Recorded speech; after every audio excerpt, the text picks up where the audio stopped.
the need will going to go to the step 2? Ay, ito lang po.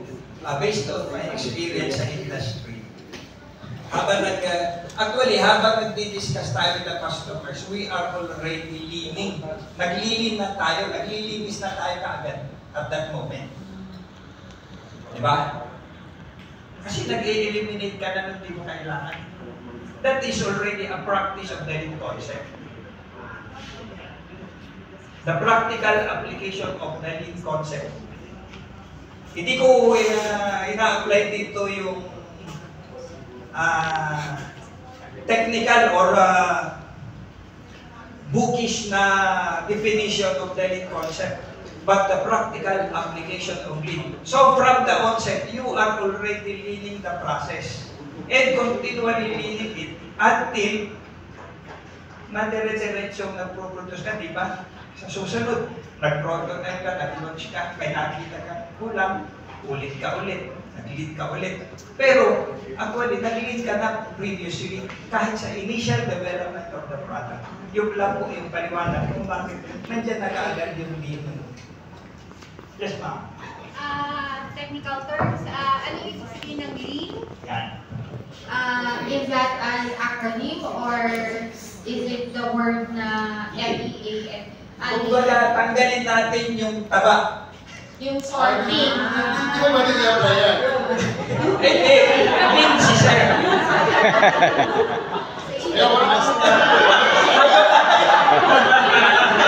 Okay. Tinatanggal natin yung...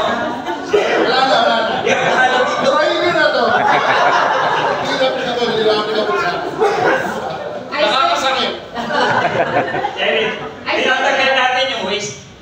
I suggest we make it more basic. Kung kasi strengths and weaknesses ang model natin na parang analysis, much better siguro. Kasi hindi pa natin alam kung ano yung i-lean natin, kung ano yung dapat na alisin natin na tama. Parang gano'n. So, kasi we don't have the basic concept. Oo, kasi kung alam ko na, analysis ko na. Hindi ko na alam eh. To add to it, sir, kasi diba, nandun pa tayo sa empathizing. Wala pa tayong data. As a business, I know few of you are already running their business for X amount of years. However, do you have the data about your business? So, in terms of empathizing, wala pa tayong data generation dyan. So, yun yung sinasabi ko, perhaps the lean methodology will going to go to the second level so that we establish po muna yung mga benchmark natin, especially po yung mga KPI and metrics. And for example, for empathizing. Paano kayo mag-empathize sa, how do you gather that information to empathize to your customer? Do you talk to them? Do you want? So, yun pa kasi yung nandun pa tayo sa proseso na yun. Which is ano, bago tayo magpapatuloy, this is not, mas alam ko, mas hindi ko alam, ito experience ko rin. I like what's going on and let's continue this. Ang gagawin natin, the questions, i-take natin as face value. Ibig sabihin ng face value, magandang tanong, ano nga ba? It's not necessarily na alam natin yung sagot, but we can negotiate. Again, the key word is that there's no right or wrong. We are exploring the answers. We are collaboratively building this, so we negotiate even the meanings. I even like the idea of the word. Baka kailangan natin tagalogin. Kasi tandaan nyo, yung mga words very powerful din. Baka naman mas kailangan nga naman na mas sakto. Ay, masaya yan. Kaysa sa lean. Kasi nga sabi ko sa iyo, kung sa nakakasakit din sa akin, marami nga mga nagpalitan. So, halimbawa, isang magandang example dito, alam niyo ba sa Korea, na sinabi kong inaral ko, hindi nila ginagamit ang salitang creative industries. Siyempre, Koreano. Joke lang. Ang ginagamit nila hindi creative industries, but content industries. So medyo iba yung pananaw nila doon. Content ang kanilang pananaw. Anong laman? Exactly. Pero laman na naman ang pinag-uusapan, pamaya, taba na naman yan. So wag na natin ituloy. Negotiation. Okay, so, kasi, I mean, it's for everyone, no? I mean, Dati tayo dito, let's negotiate. Kasi we are creating something new. We're not just exercising this for the purpose of understanding product development, but we're also establishing a practice na paninindigan ng grupo. Diba? So karon, i-negotiate natin ito, huwag tayo magpadala sa Agos. No? Pero, tama, diba? Ano ba yung ano? Kasi sinasabi siya, baka naman second step yan. Baka naman meron tayong proseso ng data analysis or data gathering na hindi pa natin na-explore. Sinasabi natin, tanong ng customer, baka meron iba pa na pwedeng i-share yung grupo. Diba? So, come on. Let's go forward. Ay, sir, pwede sagutin yung sabi ni ma'am. Walang problema, ma'am, yung sasabi mo, initially, wala mo ng lead. But as the cycle goes on, meron na rin lead sa susunod. So, pwede hindi ka mag-lead dito. Wala ilang taon bago magiging. Hindi, cyclic yan. Sa cycle lang, meron tayo sa cycle. Pwedeng unti-unti. Pwedeng periodic for every 6 months, quarterly. Tayo mag-establish. Ano ba? Kailan ba tayo? Sige, we're making progress again. Diba? So may period tayo. For every step, pwedeng activity yan. Diba sa Chino, you have to do something. So we establish ulit. Very nostalgic na kasi nung nag-ICE program kami ni Gian, we usually spend an entire day doing discussions and discourse amongst ourselves. So parang ganito siya. Pero definitely with your point na nandun kayo sa empathizing stage, it's important to approach this process with an open mind. Kasi yung the fact na you're doing meaning at the very onset of the survey part or info gathering part, you definitely would have bias. And ang ending nun, if it's something that you forget to kind of unlearn during that process, you kind of not see important factors na you'd find it irrelevant the first time around. So it's also important then na to kind of take everyone in your team accountable to kind of tell that person or na parang maybe we could try something out, maybe we're missing something. So to question each of the ideas na it's always pwede i-improve. There's always something to be improved, to innovate. So I think yung process nyo ngayon could work now, and then you basagin nyo siya ulit the next round, and then it's continuously evolving as an ideation process. I mean, again, we're not negating ideas. Tayo sila kung sino, open mind lang tayo ngayon. We don't need, hindi natin kailangan, hindi natin papagalingan, in short. Ibig sabihin din ito, siyempre, no, inspired din siyempre tayo by no less a very good friend of mine na talagang tatay na tayo ko na siya. Naikwento ko lang sa inyo, nung 34 ako, punta ako dito sa Baguio, sa Inilikha. Doon ako nakipag-usap sa kanya.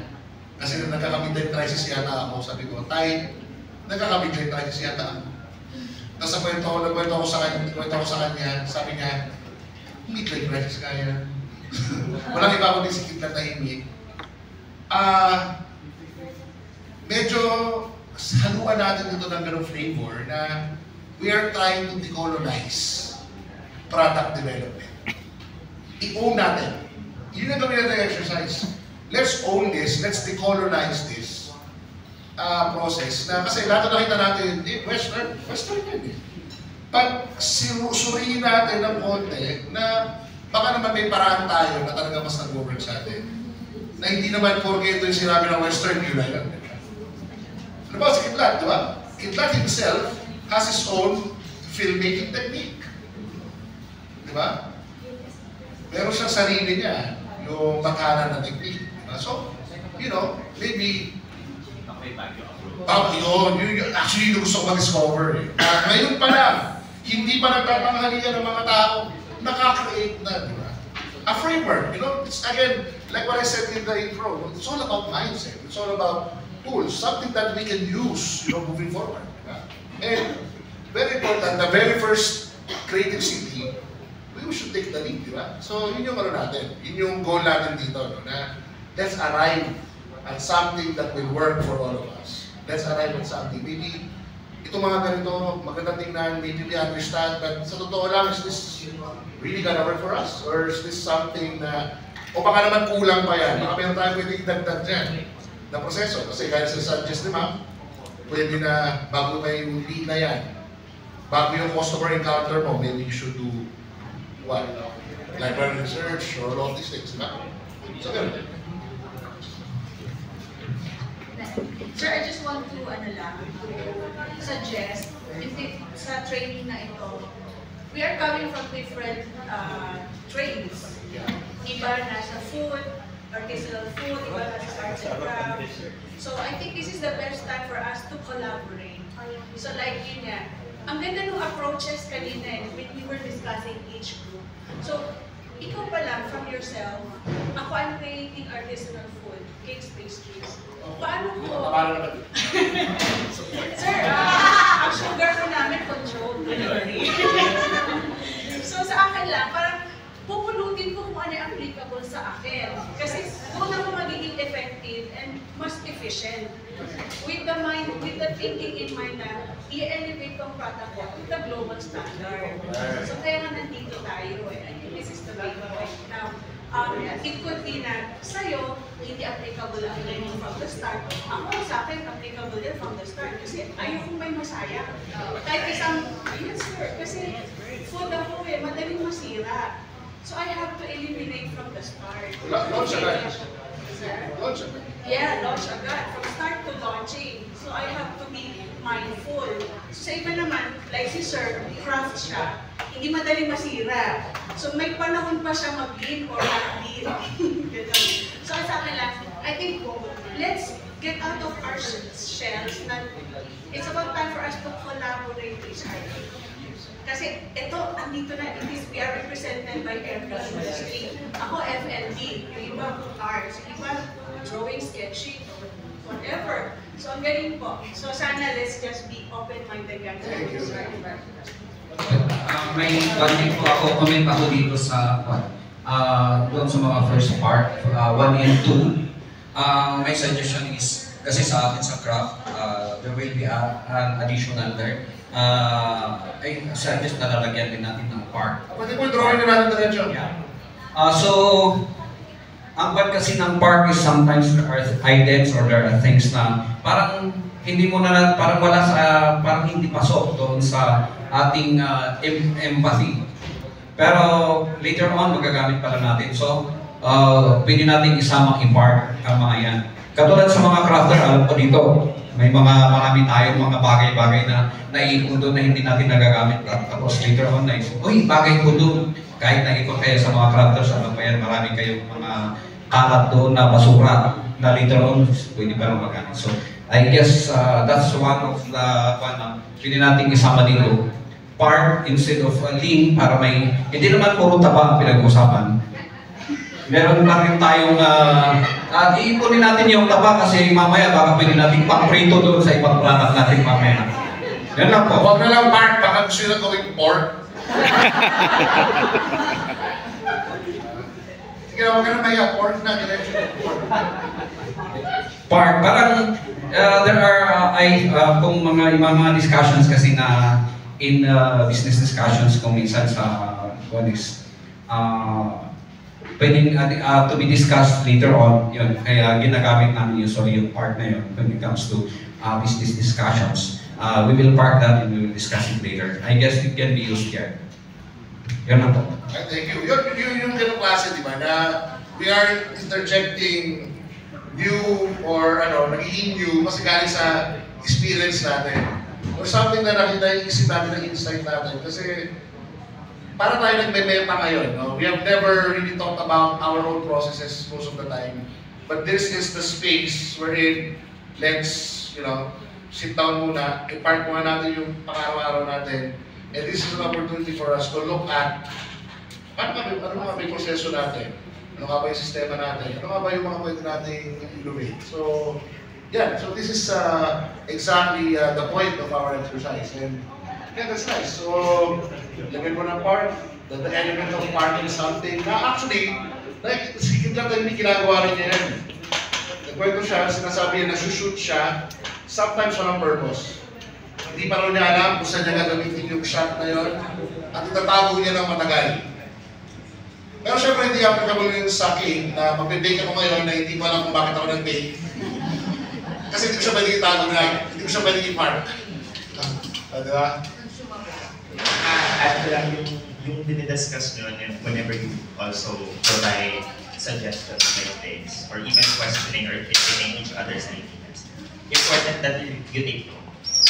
Kasi like eventually, if you use these frameworks to do policy writing in the future, especially for making it more official, yung mga binabanggit nyo na idea na, kunyari, clause 1, paano kayo magsastart na creative project?